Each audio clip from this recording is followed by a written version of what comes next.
Knowledge graphs are transforming the way that people come up with new ideas and the entire creative process. In this video, I will show you how to make your own knowledge graph using software called Obsidian. I will assume you know nothing about Obsidian, and so this will be a very basic introduction to the software and to the concepts within a knowledge graph. To help build our first knowledge graph, we will use a series of essays by a well-known online writer named David Perell. David runs an online writing course called Rite of Passage and has recently completed a project where he published a series of 50 short essays. We will use these essays to seed our ideas and build a knowledge graph around these key ideas. By the end of this video, you will have a working knowledge graph for you to build upon. Let's get started. Obsidian is a free piece of software that you can download from the internet. Go to the URL obsidian.md and you will be able to download the proper software for your operating system. After doing that, go ahead and install this software and launch Obsidian for the first time. The way to think about Obsidian software is that it is going to store all of your notes. We'll get into exactly what a note is and how Obsidian defines a note in just a moment, but you can think of this as a storage collection for your ideas. The collection of notes together is going to be what Obsidian refers to as a vault. So when you open Obsidian for the first time, you will see a window that looks like this one, and this will then be Obsidian's way of asking you, where do you want to store all of your notes? You want to then click on this middle option, create a new vault. The vault name here will be my first vault.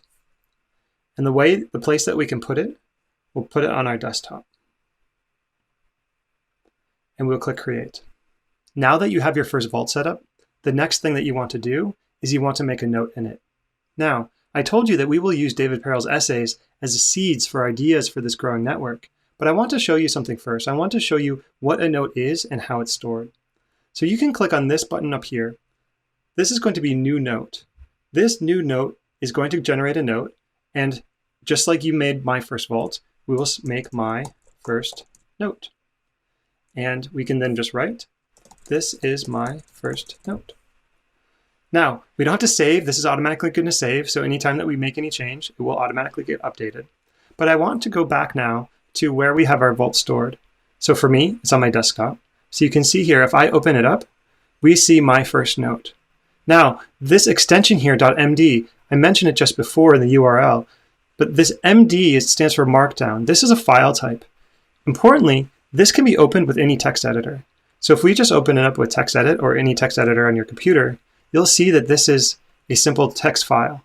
So this nice thing about these text files is these are going to be long-lived file types that you don't need to worry that won't exist sometime in the future that you might not be able to open. What we want to do next is take David's 5 first essays and put them into our new vault and watch it grow. Before we dive into making our first vault, I want to show you one more thing. Obsidian includes a help vault.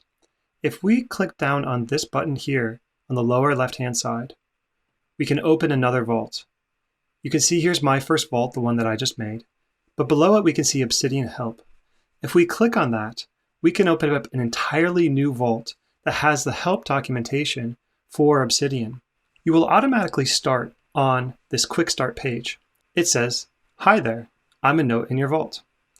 If you're in a hurry, here's some quick places to dive in. You can walk through these steps if you'd like to, and this will be a nice tutorial for you. Or you can use this as a reference. I'll be referring to this help vault in future videos when describing different features of the Obsidian software.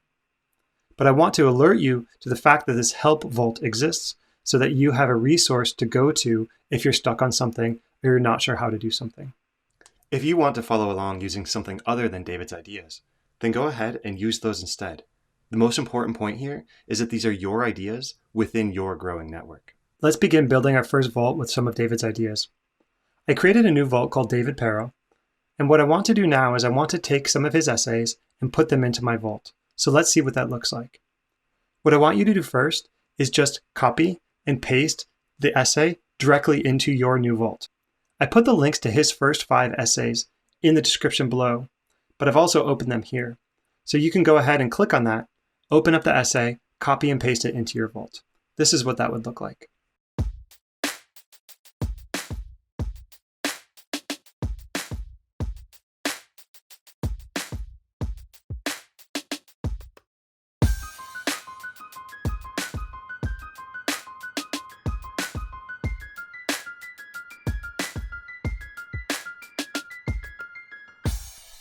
So his essay here is called The Serendipity of Note-Taking.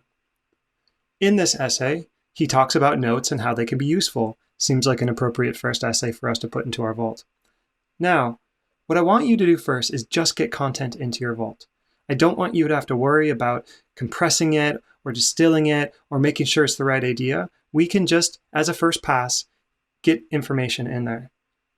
A little bit later in this video, if you stick around, what we'll do is we'll take a look at how to start to compress some of these ideas in order to really start making connections between them. So let's go ahead now and do this for the remaining 4 essays.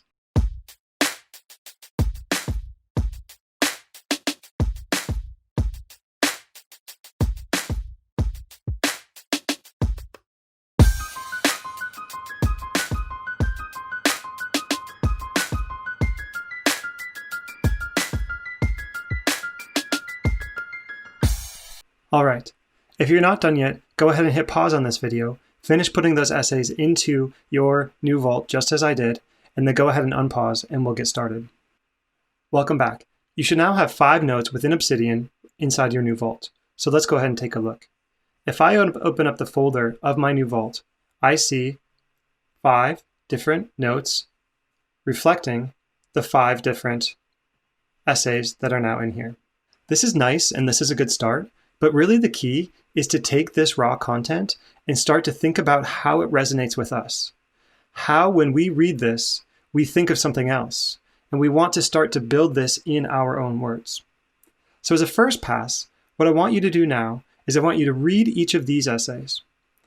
And then at the bottom of each note, I will make a comment area where I'll indicate what it makes me think of or what I think the essay is about. So I'm going to do this. You can do this too. And if you're not yet ready to join us when I'm done, go ahead, put this video on pause, complete this, and then join us again.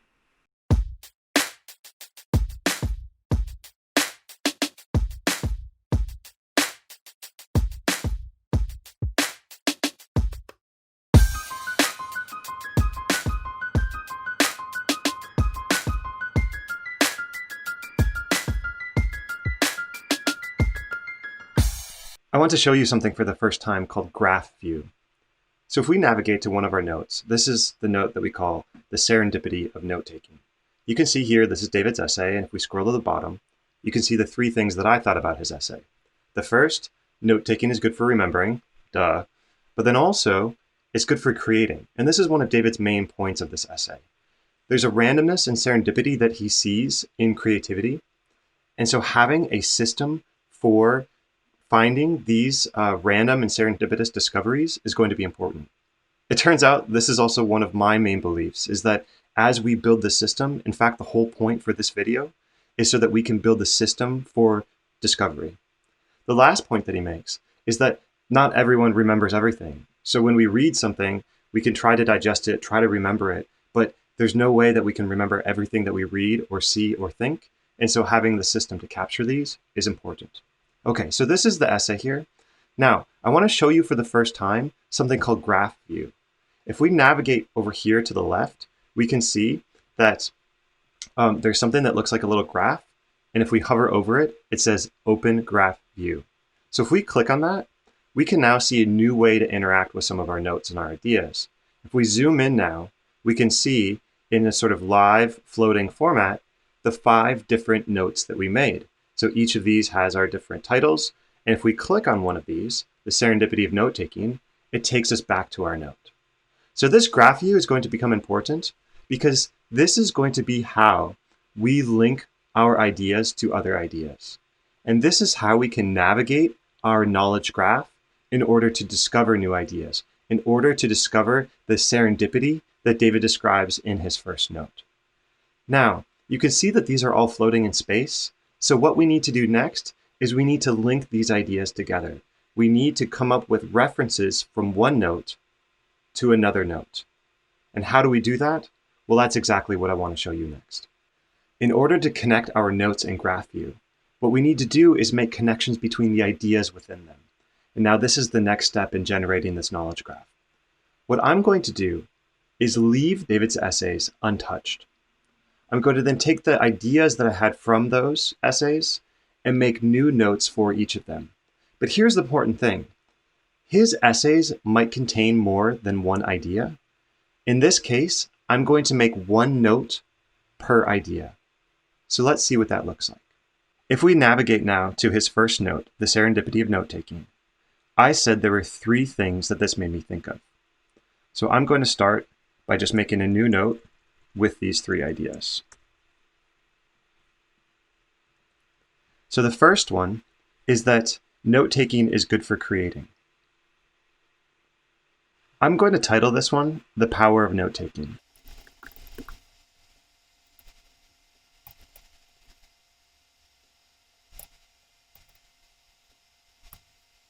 So now I have a single idea. The single idea is the power of note-taking, and I can see within that there are 2 key points here. 1 is for remembering things. 2 is for creating new ideas. Okay, now I'm just going to leave this here as it is, and I'm going to come back and I'm going to create a new note with the remaining 2 ideas. So this first point, I think, is about randomness and serendipity and creativity. So let's title this note, Randomness. So there's a randomness and serendipity and creativity, and having a system for these random discoveries is helpful.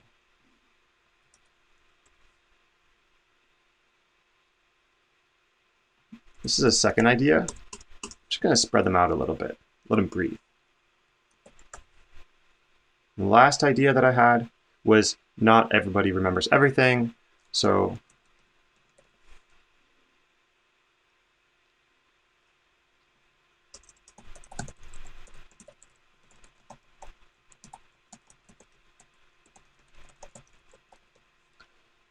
I can then add this idea about forgetting, and that having a system allows remembering will be important.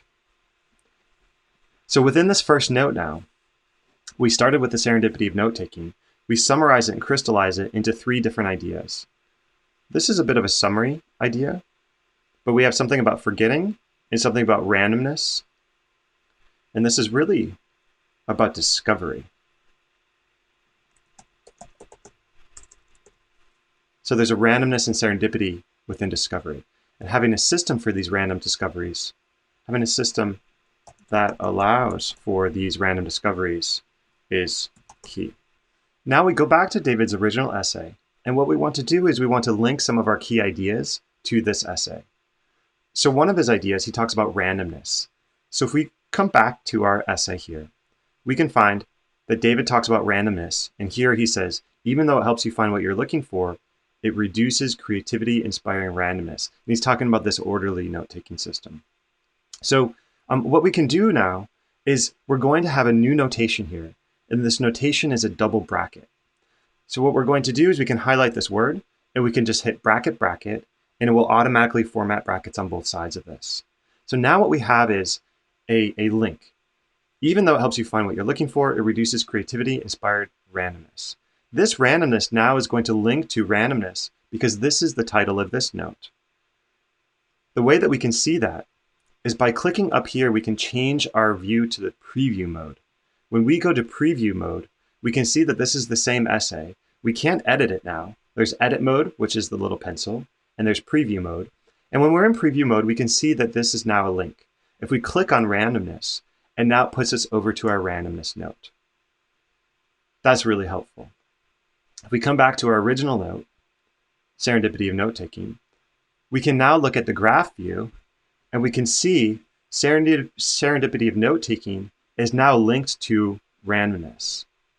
And if we click on either of these, it's going to take us to the note. We can now do this for the other 2 ideas that we have within our vault.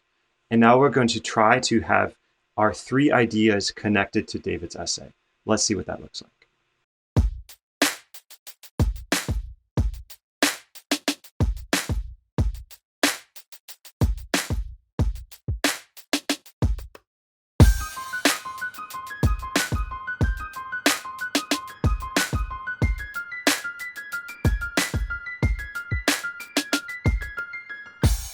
All right, we've now added these 3 concepts within this essay. I've had to do two things that I wanted to highlight for you. So in one case, I changed the title of my note that then allows me to link that exact same text to text that was within David's essay. So you can see I changed the power of note-taking to note-taking system. These are essentially the same idea. I was really trying to say and capture this idea that there's power within a note-taking system, but really the key idea here is a note-taking system, and then of course the idea within that is that this is a powerful tool. So I changed that, and now we have this perfect link. The second thing that I did is I have this idea about forgetting and forgetfulness, but David doesn't ever say this within his essay. So he says, I've fallen back into the black holes of the stories I'd forgotten. And this isn't quite the same, but I can then just link it to this idea of forgetting. And actually what I'm going to do is I'm going to go edit this a little bit further. And I'm just going to put this sort of related concept. So if I come down here and I can take out this forgetting and come down here and I can go like this and I can just add it like that. So now if I come to my preview mode, I can see a couple of things. I've got note-taking system highlighted a couple of times. I've got forgetting and I've got randomness. If we now navigate back to the graph view, we can see that the power of note-taking has three different links to it: forgetting, note-taking system, and randomness. So this is an example now how you can start to see and envision this hyper-connected network begin to grow. What I'm going to do now is I'm going to take the rest of the 5 essays and I'm going to now take the same steps to try to distill down some ideas, to take those ideas and put them into notes and connect them. If you want to do this and follow along, go ahead and hit pause on the video now, and we'll meet up when we have our connected notes. Let's see what this looks like.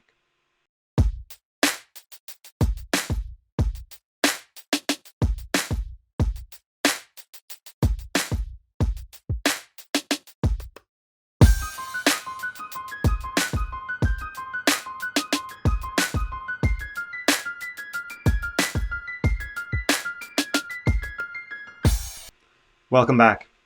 I've now connected ideas between David's 5 essays using single notes, distilling down what I think his essay is about.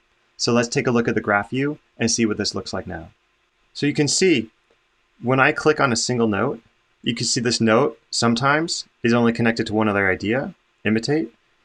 However, in other cases, if I click on a note, you can see, like write for yourself, has ideas of focus, voice, and motivation. Motivation is also connected to hide your work, which is connected to process. So process and motivation is in hide your work. So you can see now these ideas start to form this interconnected network. The last thing that I want to show you are a couple of shortcuts and tricks that help you with this process. I did some of these without telling you exactly what I was doing. And so I want to share with you a couple of these first tips that will allow you to make and connect notes more efficiently. Sometimes you want to link an idea to another idea, but the title of your note, of your idea, might not perfectly match the idea within, in this case, David's essay. What do we do in this case? Obsidian has a feature that allows us to link an idea and give that a different name. So let's see what that looks like. If we come down to the bottom of our note about the serendipity of note-taking, I might want to make sure that this is linked to randomness. And randomness and serendipity, while not exactly the same thing, in this case, we will use them interchangeably. And so I want to now link the name serendipity to our randomness note. Well, the first thing I do is I highlight the word and I hit the double bracket, and that's going to link to a note called serendipity. But I don't want it to link to serendipity. I want it to link to my idea that I already have in my vault called randomness. So what I can do is come and type in randomness, and then I'm going to use the straight up and down operator, which is above your enter or your return key on your keyboard. So when you do this, what will happen is the first word here is going to be the link to your note, and the second word is going to be the new title that you give it. If we come up now to our preview mode and we come down to serendipity, we can see that serendipity has a link. And when we click on that link, it brings us to our note called randomness. We can click the back arrow here, and this will bring us back to our Serendipity of Note-Taking essay. And so in this way, you can link some of these ideas and give them different titles so that they link to a note already in your system. The second thing that I want to show you is something I did while preparing my notes, which was change the name of a note. Now, if you look at the graph view, you can see that the name of the note is how we link all of our different ideas together. So one of the conventions that I've landed on is all of my notes have lowercase names. Let's look at the note system as one example. You can see here, I've decided to use the lowercase s for system because all of my notes are going to have lowercase names. Now, this might not look nice when I have some of my notes, and so I can use the same note with an alternative title convention that I just showed you as a way to change the formatting of my notes. So in this case, I'm trying to define the difference between system and process. And here, systems are structures that you have in place to do things, whereas process might better be described as doing the thing itself, how you carry out the thing that you're doing. And so you can see that because I've decided to use lowercase convention for all of my notes, I might want to make an uppercase P for process or S for system here. And I can do this using the same convention where we have the name of the note that I need to link to, and then this straight up and down operator, and the title, and in this case, the title is the same word, it's just that it has an uppercase. And so make sure that your names of your notes are consistent across your notes. Otherwise, you might have one note that's called process lowercase and another note that has process uppercase. So that's important to decide on which convention works best for you. The last idea I want to talk about with you is the idea of a note. We said earlier in the video we would come back to this idea about what exactly is a note and how we define it. There's a lot of debate in the space of people who are generating these knowledge graphs about how to best define a note. We've talked about in previous videos about knowledge management systems and the process by which you capture an idea, you call that idea and compress it, and you curate that idea, and eventually you create within this knowledge management system. So what we've done first is we just started by capturing. We took some of David's essays and we captured them. And then what you can see is there's a process that we start to go through where we distill down the idea. We ended up taking those and putting them in single standalone notes. And these standalone notes can then be further developed where we end up thinking about, well, how can we add to the note and what exactly we mean? So if you find yourself constantly changing your note, this is a really good sign. This means that you're thinking about these ideas and you're trying to enhance and refine and make more clear the ideas that you put in. I think Albert Einstein said this best when he said, everything should be made as simple as possible, but no simpler. This same idea applies to your notes. You want to make your notes as simple as possible. Distill down, compress down into the most clear ideas, but don't go so far as to lose the information. If you like this video, let us know below. If you want to see more like it, go ahead and hit the light bulb in the corner. We'll be exploring some of the ideas and tools and systems that will help us be more efficient and ultimately have more impactful discoveries.